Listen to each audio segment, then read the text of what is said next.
Абай Құнанбайұлы. 5-ші сөз. Көкірек толған қайғы кісінің өзіне де билетпей, бойды шымырлатып, буынды құртып, я көзден жас болып ағады. Қазақтар, «Ә Құдай, жас баладай қайғысыз қыла көр», деп тілек тілегенін өзім көрдім. Онысы жас баладан көрі, есті кісі болып, ескермес нәрсесі жоқсып, қайғылы кісі болған сығаны. Қайғысы не десең, мақалдарынан танырсың. Түстік өмірің болса, күндік мал жей. Өзіңде жоқ болса, әкеңде жат. Мал адамның бауыр еті. Малдының беті жарық, малсыздың беті шарық. Ер азығы мен бөрі азығы жолда. Ердің малы елде, еріккенде қолда. Берген перде бұзар, алаған қолын береген. Мал тапқан ердің жазығы жоқ. Байдан үмітсіз, Құдайдан үмітсіз. Қарның ашса, қаралы үйге шап.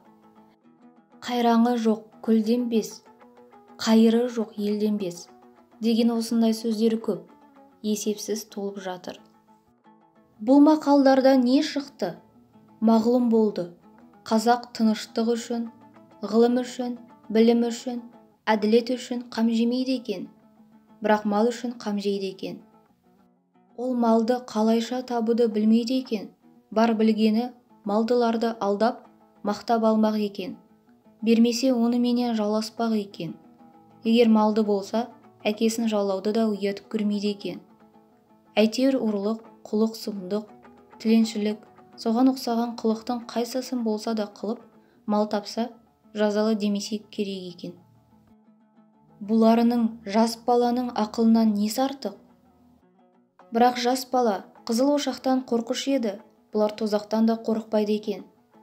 Жас бала ұялса, жерге ене жаздаушы еді, бұлар неден болса да ұялмайды екен. Сол ма артылғаны? Қолымыздағыны үлестіріп талатпасақ, бізде өзіндей болмасақ, безеді екен. Іздеген еліміз сол ма?